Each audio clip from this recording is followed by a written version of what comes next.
European কটনিক্স কোয়েল। এটাকে giant কোয়েল নামেও অনেকে চেনে।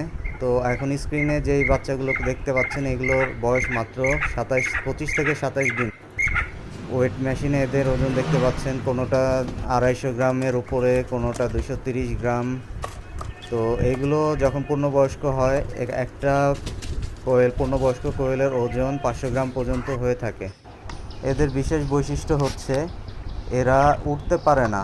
অন্যান্য কোয়েলের মতো এদের ডানা থাকলেও এরা সাধারণত উড়তে পারে না এবং অনেক শান্ত প্রকৃতির হয়ে থাকে। এদের অন্যতম আরেকটি বৈশিষ্ট্য হচ্ছে এরা ডিমে চলে আসে 40 থেকে 45 দিনের মধ্যে, এবং বছরে প্রায় 310 থেকে 20টির মতো ডিম পাওয়া যায় এদের থেকে। দ্রুত বর্ধনশীল এবং অধিক পরিমাণ ডিম দেওয়ার কারণে ভবিষ্যতে বাংলাদেশে এদের বাণিজ্যিক সম্ভাবনাও ব্যাপক।